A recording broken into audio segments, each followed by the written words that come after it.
when we look at the way we're conditioned in at least North American culture, for sure in other countries as well, but when a child is upset, we're conditioned to either offer reassurance, redirection, or problem solving as a first step. And so naturally, things are going to escalate and blow up in those toughest moments, because when you lead with reassurance or distraction or redirection or problem solving, when emotions are high, it can actually make things worse. Welcome to Tilt Parenting, a podcast featuring interviews and conversations aimed at inspiring, informing, and supporting parents raising differently wired kids. If you ever find yourself stuck about exactly what to say in response to your kids, especially in challenging moments, this episode is for you.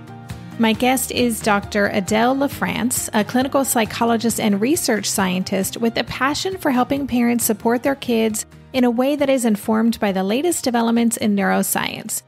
She's also the author of the new book, What to Say to Kids When Nothing Seems to Work. And if the title alone doesn't convince you, I can vouch this book is full of the kind of practical and concrete advice that reflects both her clinical experience in working with families and her personal experience as a step-parent to a differently wired child. So in this conversation, Adele's going to share some of that knowledge with us, including helpful scripts for common parenting scenarios, tips for building understanding and empathy during difficult moments. I know I could use more of that. And insights into why our cultural emotional conditioning often works against us as parents. I definitely had a few aha moments during this conversation. I hope listening does the same for you. Okay. Now we're going to get on to our conversation with Adele about what to say to kids when nothing seems to work.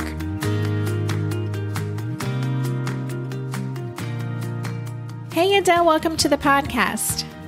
Thank you so much for having me. It's a pleasure to be here. My pleasure to have you. I'm so glad that you reached out to me and you were kind enough to share your book with me, which I can't wait to get into because I just absolutely loved it. But can you take a few minutes before we do that? Just introduce yourself to us. Tell us a little bit about what you do in the world. Of course. Yeah. So I'm a psychologist. I'm originally from Canada and now living, working, practicing in the United States. I have a history of researching emotion and family-based healing for, a number of years. So yeah, this book is basically the fruit of many years of putting together tips, tricks, scripts for parents who I've met in different contexts who were looking for some concrete strategies to kind of get through the toughest moments at home. So you just spoke my audience's language, concrete strategies to get through the toughest moments in our home. Yes, that's music to our ears, which again, when I got your email and then I had a chance to look at your book, I read it very quickly. I get a lot of books, but I really flew through your book and I wrote right back to you and I said, we need to bring you on the show. So your new book is called What to Say to Kids When Nothing Seems to Work. So, you just said you've been collecting these tips and tricks and scripts. Tell us a little bit more about why you really wanted to get this book out there and then what you do in the book. Thanks. I've worked as a psychologist for over a decade now, and mostly with parents of kids who were struggling in one way or another. So I've worked in the school system and pediatric rehab and hospital settings and mental health. And I would try to distill the best of the neuroscience that I was learning into simple tricks so that parents could bring more calm to the home environment. And over again, they would say that they'd wish someone had taught them these strategies long before, or even in the actual sessions, they would ask me to write down what you just said. Can you just write that down? And so we thought, okay, we actually need to write a book with all of these things that we write down so often for parents in need, because they really work and they don't work all of the time. They don't bring the situation from total chaos to total calm. But many, many, many times parents have said, wow, this was different, or wow, we avoided some unnecessary suffering at the very least. So in honor of those parents, step parents, foster parents, all of the people that we've been working with over the years, we wanted to bring the best of what we've learned to the everyday family, including, what to say to kids when nothing seems to work. Well, I think it makes sense that the parents you're working with had that reaction. And I used to say that to people all the time, like, okay, tell me exactly what to say, because it is not knowing, right? It's not having a plan and then being in these situations when we have our worst parenting moments. At least I do. If I'm not prepared, I let my emotions run the show and I say things I regret. I make parenting decisions that are, ramping my family up to a higher level. And so that's what I think is so powerful about this work. So one of the things that I loved about your book is that, first of all, it's a very organized approach. As someone who's written a number of books on kind of how to do things and trying to convey what could be complicated concepts to people in a way they can get it, I thought your book did such an excellent job of breaking down an approach that we can apply really to any situation. So, you talk about presenting the situation, then there's the knee-jerk reaction that we have. Then, you talk about building a bridge, putting it into words, and then you offer these practical considerations, you highlight pitfalls, and then you encourage the parent to reflect. So those are the things you do for every situation. What I would love for you to do, if you're up for it, is just walk us through that approach in a common scenario that listeners of my podcast would be familiar with. Would you be up for doing that? Absolutely. Yeah, with pleasure. I can use one that I've used very frequently, both in the school system, in my clinical practice, but also at home. So one of my kiddos has a learning disability. And so, when I write some of this content, it's not just as a professional, it's also as a step parent. And one of the scenarios that I really like to talk about is when a kid comes home and says, I hate reading, or I suck at reading, or, something along the lines of homework. But if we use reading specifically, we can move through those different steps if you think that's a good example to start off with. Yeah, sure. It sounds great. Okay. So let's imagine a child who is differently wired comes to us and says, I hate reading. We want to first build a bridge. So building a bridge is a mental exercise. It can take half a second. It can take 30 seconds. But the idea is to imagine the child in their world saying these words. Where is it coming from? When I put myself into the world of a child who's in elementary school or in high school, and they are differently wired and they say, I hate reading, what I've learned, what I've come to hear is, this is really hard for me. It's very frustrating. It doesn't give me pleasure, confidence, self-esteem.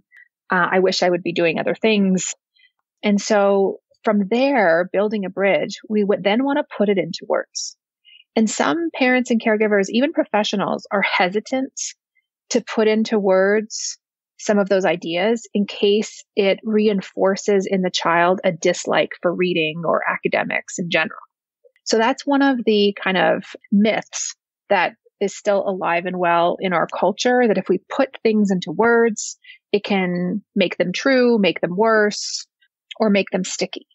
But what the neuroscience shows is that if you put into words your child's experience and you do it with sincerity, with heart, by speaking what's going on inside, it actually calms the emotional center of the brain. So the idea of feeling heard works because the brain registers that experience and says, okay, we can cool our jets now. We can calm down. The environment hears us. So we've built a bridge. We imagine why it is that a kid might not want to read.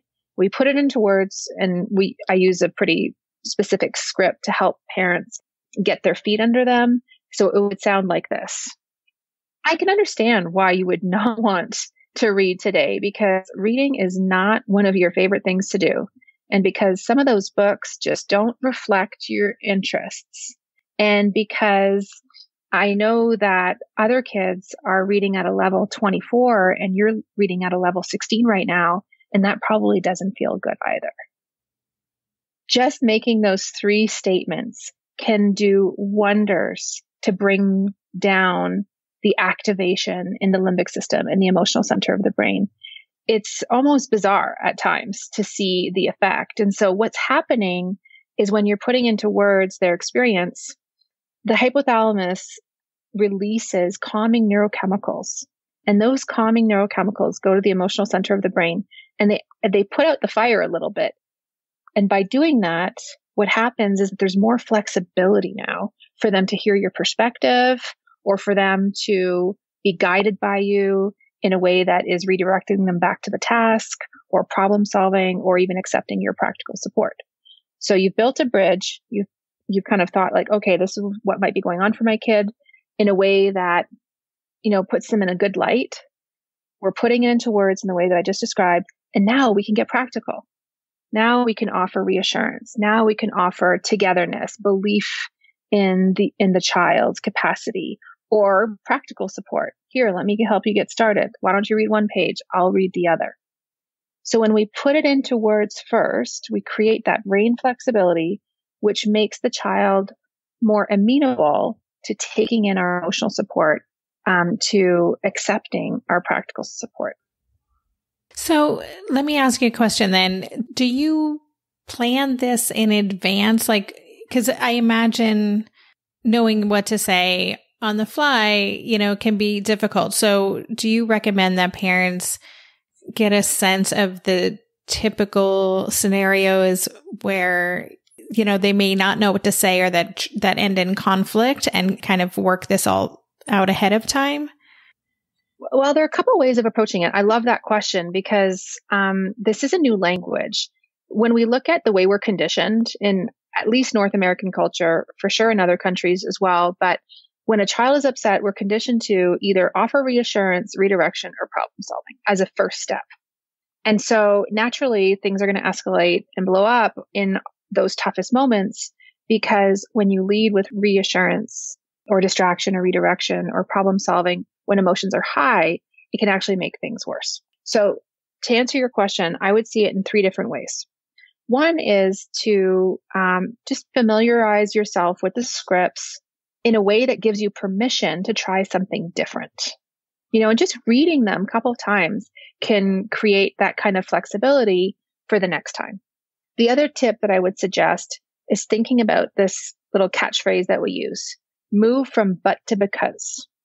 Oftentimes when our kids are struggling and we want to help them to feel better, either because we feel their pain or we have to get out the door, for example, we might lean into their emotion a little bit and say like, oh, I can understand why you wouldn't want to put those socks on, but you have to. So what I found is that parents have really appreciated this little catchphrase, moving from but to because. I can understand why you wouldn't want to put those socks on, because they make your toes feel funny along the line, and because you really wanted to wear the pink ones, and because you don't like the ankle length. And so moving from but to because will create more flexibility in the moment, which then will make your child more amenable to then getting in the car, putting the shoes on, going outside. The third way is practicing, writing out sample scripts a couple of times.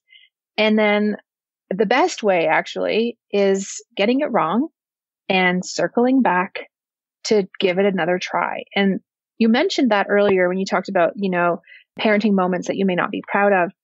We actually dedicate a whole chapter of the book to that, because first of all, we don't want parents to have to live with those memories of having said X, that was like not the best in a situation. No one needs to live with that. And those situations can be fixed so easily. And so what we'll say to parents is, okay, if you have a moment where things don't go so well, go back to the structure, work it out on your own.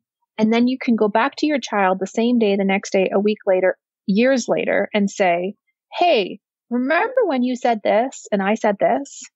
I've been thinking about it. What I could have said was, geez, I can imagine why you wouldn't want to go back to school tomorrow. Because 1, because 2, because 3, I believe in you. I'm here with you. Let me help you develop a plan. So that do-over, it can be just as powerful as getting it right the first time, because you're telling your kid, I really care about being my best parent self for you. I really care so much about that interaction that I thought about it. I went back to it, and here I am, trying again. And that means you can too. That's great. I love that. And it seems like that word, because I've never heard that before. I've heard changing but to and, but I really love the but to because we are validating their experience. And that's like every time we do that, it really does help their defenses just come down and down and down, right? Exactly. I couldn't have put it better myself. And what we're doing is a form of validation. I do hesitate to use the word validation, not because it's not 100% accurate though, because there are so many different definitions out there of what it means to validate that in the early days when I was working with parents and I'd say like, oh yeah, try validating their feelings. They would say to me, oh, I do that all the time. And I was really confused because I thought, gosh, it goes against our culture to do this, in such an ingrained way. It's kind of surprising to hear that. And then what I learned was that they were saying something like, I can understand you'd feel sad, but, or they were cheerleading. And so I actually did a Google search recently on the word validation, and I looked at Google Images, and there's an image where a woman says to a man, the parking lot attendant, and he says, will you validate my parking? And she says, you did a great job, evenly spaced at just the right angle. And I thought, okay, yes, this word, no wonder it's so confusing for people, because culturally we have so many different definitions. And so for me, putting into words is exactly what you said. It's a way to validate your child. And the sentence that I use to kind of help parents to get there in the way that we're talking about is, I can imagine why you might feel, think, want X, because 1, because 2, because 3. Yeah, that's great. We'll be right back after this quick break. During this month of planning and organization for big transitions, rhythms and routines have been absolutely essential for our physical and emotional well-being. So Green Chef nights are reliably and predictably a good night. We know the ingredients will be fresh and prepped, the instructions easy to follow, and the meal delicious. We're all still talking about last week's turkey tacos with mango chimichurri sauce, refried beans, and Monterey Jack cheese. Green Chef contributes to a healthy lifestyle with easy and delicious menus like fresh seasonal salads and grain bowls, and with over 80 weekly meal and market options, plus rotating options to suit a variety of lifestyles, whether Mediterranean, plant-based, calorie-smart, keto, protein-packed, gluten-free. There are always plenty of options to choose from. Whatever you select, you'll get farm-fresh ingredients, organic whole fruits and veggies, and premium proteins, all delivered straight to your door. I love those 4 words. Straight to my door. Oh, and one more thing I love about Green Chef, they have an app, which means it's easy to manage meal preferences and delivery from your phone if you want to. And I, for one, want to. I am in that mode where I'm making the most of little moments like waiting in line at the pharmacy or for the F train to pull into the station to tackle all of those to-dos. So the convenience of an app is key for me. Green Chef has a special offer for Tilt listeners. Go to greenchef.com/tilt50 and use code TILT50 to get 50% off plus 20% off your next 2 months. That's 50% off plus 20% off your next 2 months when you use the code TILT50 at greenchef.com/tilt50. Maybe I've watched too many seasons of The Amazing Race, but every time I have to go somewhere on the subway, I treat it like a competition. It's all about making the right gut decisions about which route will get me there the fastest. Sometimes those decisions get me where I'm going early, and other times my gambles don't really pay off. Probiotics can't help with most gut decisions, but if your gut needs a little support, Ritual has your back. Their Synbiotic Plus, a 3-in-1 supplement, has clinically studied prebiotics, probiotics, and a postbiotic to support a balanced gut microbiome. I've been using Synbiotic Plus for about 6 months now, and it's become a core part of my morning routine. I take the mini capsule every morning while making my way through my inbox, whether I'm at home or I'm on the road, because it doesn't need to be refrigerated. And the capsule itself is delayed released, which helps it survive the harsh conditions of the upper GI tract for delivery to the colon, and that's exactly where we want it to go. Ritual invested in a study modeling the human colon, which showed that Synbiotic Plus significantly increased microbial diversity and the growth of beneficial bacteria. There's no more shame in your gut game. Synbiotic Plus and Ritual are here to celebrate, not hide your insides. Get 25% off your first month for a limited time at ritual.com/tilt. Start Ritual or add Synbiotic Plus to your subscription today. That's ritual.com/tilt for 25% off. So I actually wonder if you could give us a few other scripts. So I love the example that you used about reading, and I think that will totally resonate with a lot of our listeners. Some of the other scenarios, as we're recording this, we're in the middle of this COVID-19 pandemic. And so there's all kinds of stuff going on right now. Reluctance to do schoolwork, not wanting to do homework, not wanting to attend or pay attention to online classes. So maybe even just taking one of those, I don't see what the point, this is me being a kid, I don't see what the point of doing school is anyway. I didn't even like school before, and now I've got to do it online. So I just don't want to do it. Could you give us a script for that sort of scenario?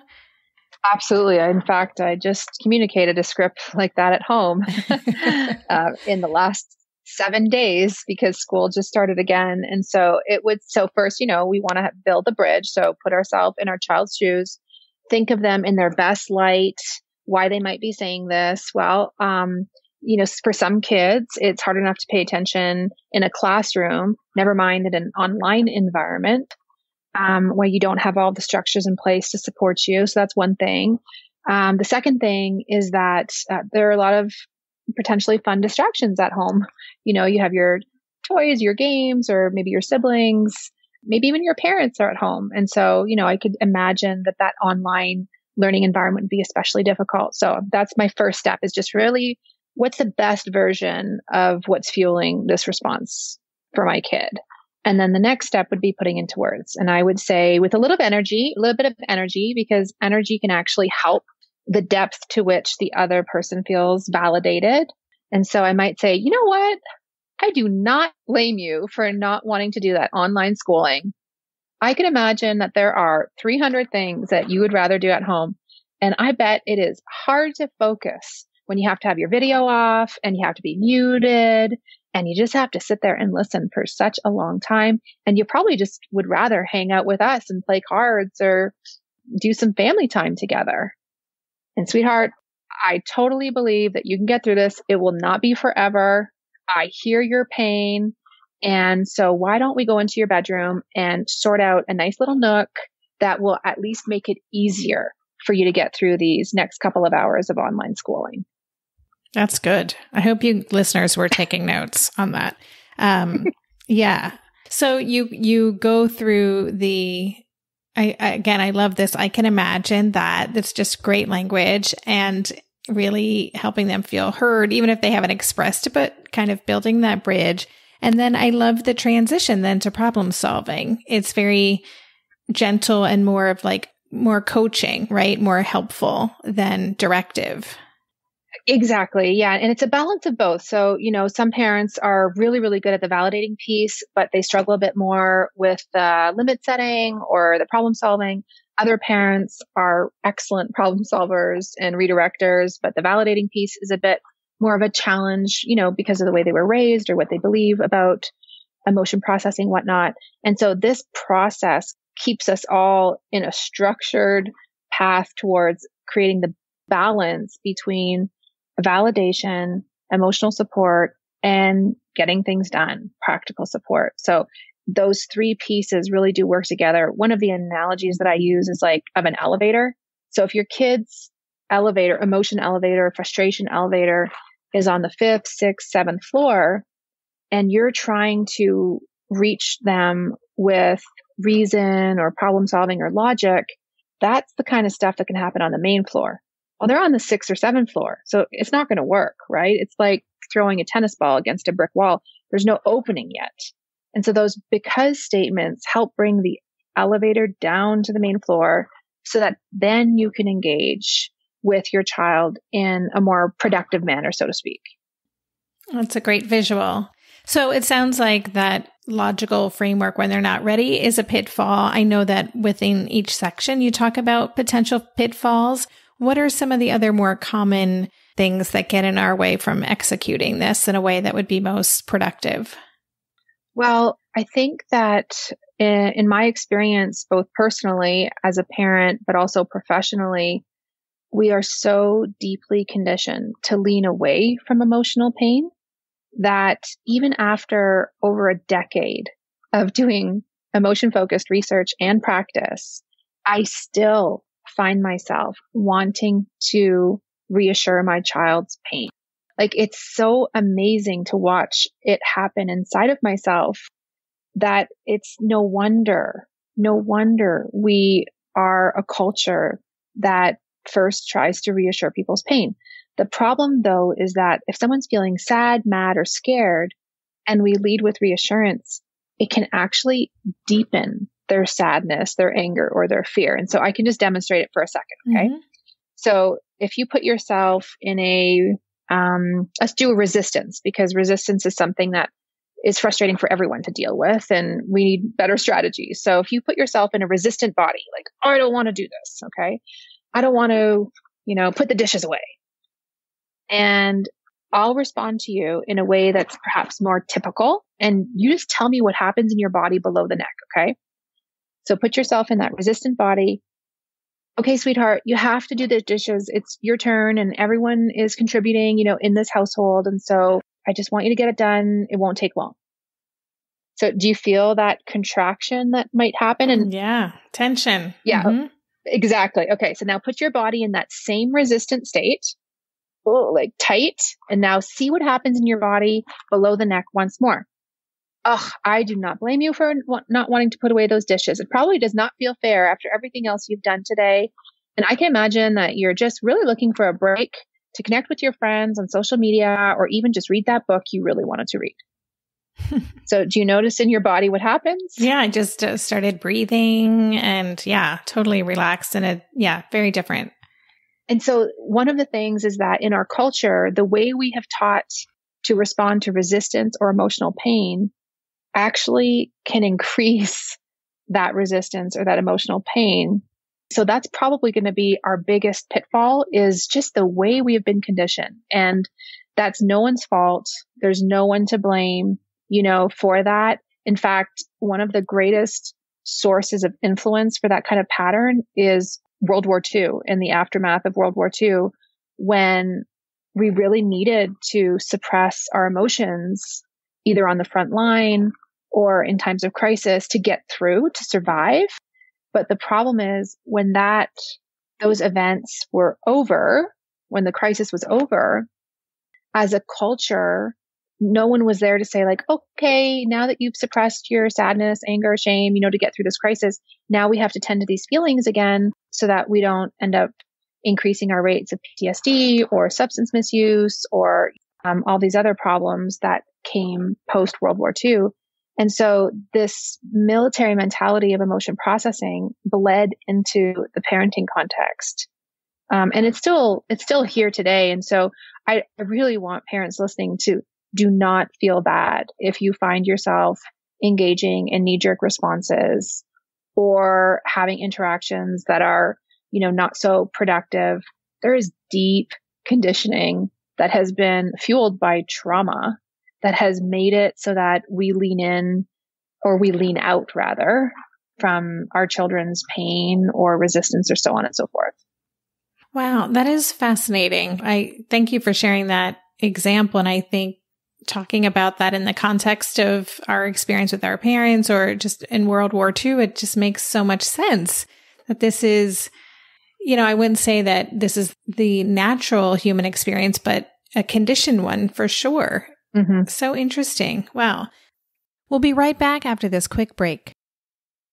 Hey there, it's Debbie. I love making this show and sharing conversations about how to support our awesome neurodivergent kids. I've seen how even one little insight from an interview can spark a big shift in daily life. But I know that raising complex kids can be messy and lonely. And just when we think we figured it out, something comes up that boots us right back to feeling overwhelmed and stuck. That's why I've poured everything into creating a way for parents like us navigating complex parenting journeys to join together and chart a path that feels positive, hopeful, and doable.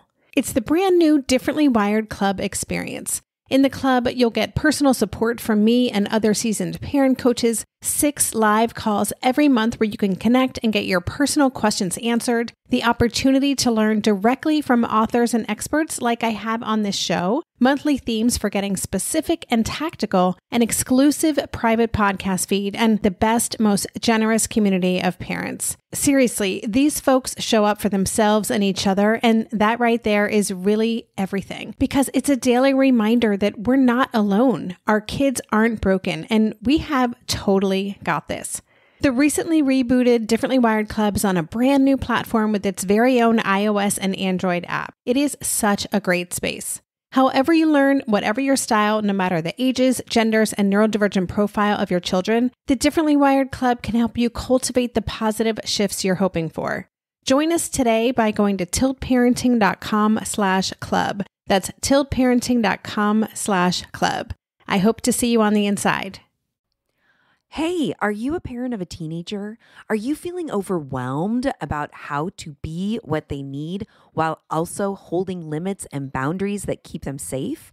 Are you tired of conversations that negate how messy this season of parenting is? Well, I've got you. My name is Casey O'Rourke. I am a positive discipline trainer, parent coach, and the host of the Joyful Courage podcast.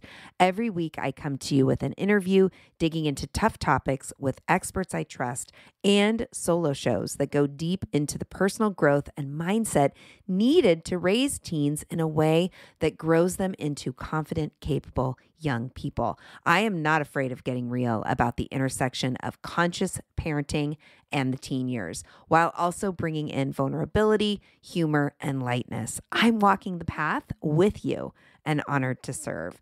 Listen to Joyful Courage on Apple Podcasts, Spotify, or wherever you consume podcasts.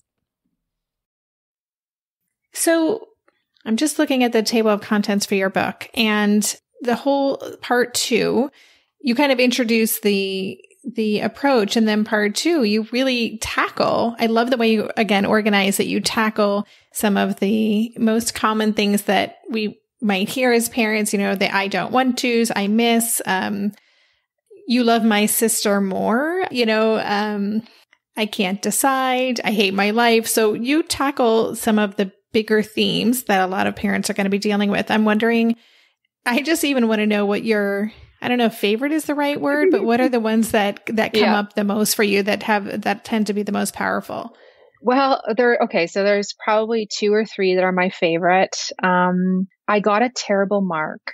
Now, we divide that chapter into 2 sections. In the first section, the child actually earned a low mark.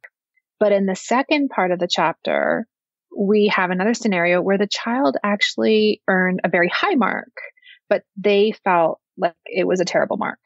And we wanted to include this chapter because kids who have perfectionism tendencies or who are gifted have a different experience of what a terrible mark is. And oftentimes they are invalidated because it doesn't necessarily make sense compared to the average in the classroom. So a kid might say like, oh, I got a terrible mark. I only got an 89 out of 100. And what's the knee-jerk response that's most common to that is like, oh my gosh, are you kidding? That's an awesome mark. So many kids would be so happy about that. Well, those kids, they don't get to have the experience of feeling understood quite often. And trust me, I have said those words, so I'm just as guilty as anyone else. But instead, imagine if they could hear like, oh, I totally get why you would be disappointed by that mark because you are a kid who works hard to get as high marks as you can. And that is really something that you value. It's part of your identity. And I know that your dream is to get into one of the best universities. And so it totally makes sense to me that you might be disappointed. And sweetheart, now we're going to move into emotional and practical support. I totally believe that this mark is not going to define you.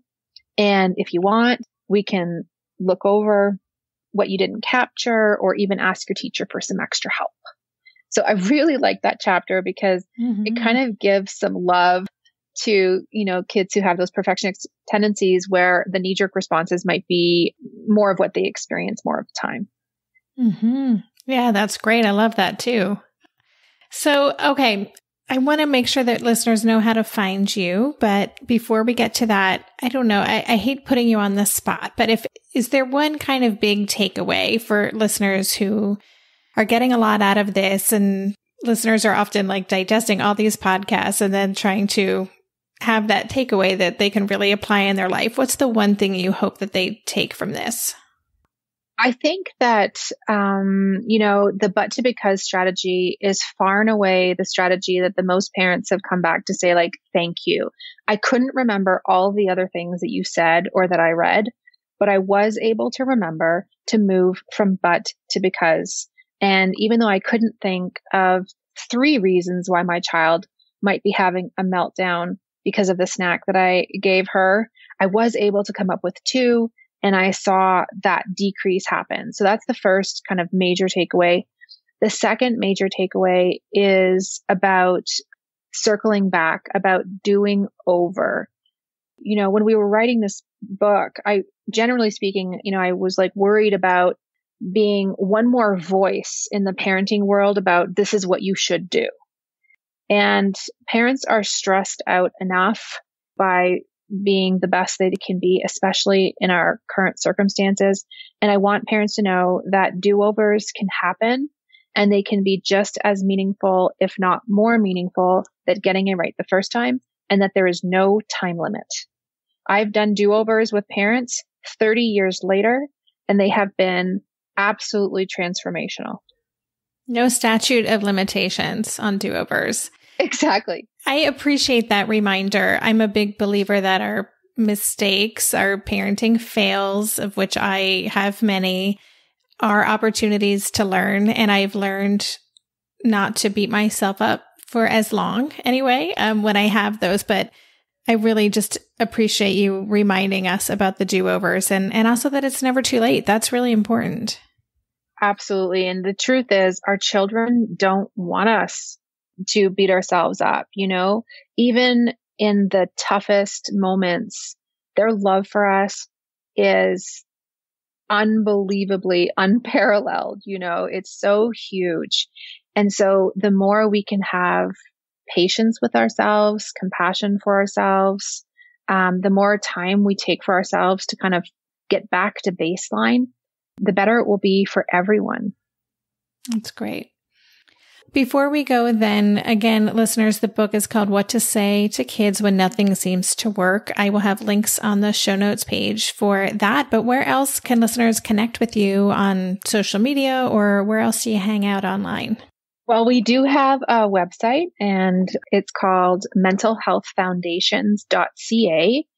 And there's a section for caregivers, and in that website, we provide all kinds of free resources, videos, scripts, so that parents can interface with the material in a different way. And that's available 24/7 at no cost. And so that's www.mentalhealthfoundations.ca. There's dozens of hours of video segments available there. We're also on Twitter, What to Say to Kids with a little 2 instead of TO. So I imagine those will be in the show notes as well. And so, we welcome parents to reach out, to connect, and to use the resources that are available there. Oh, that's fantastic. Thank you. And listeners, I will have all of these links, including the mentalhealthfoundations.ca. That sounds great. I love watching. The more that I watch and listen, the more it starts to sink in. So that's awesome that you have that resource. So I just want to say congratulations again on the book. I'm so happy to be able to share this work with my listeners. And thank you for coming by today and walking us through it all. Oh, it's my absolute pleasure. Thank you for everything that you do to connect parents and their kids with resources. We really are needing to work together. So I really appreciate it. You've been listening to the Tilt Parenting Podcast. For the show notes for this episode, visit tiltparenting.com/podcast and search for this conversation.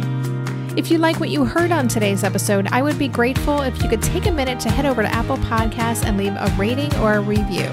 Thank you so much for helping us stay visible so people who would benefit from the show can easily find it.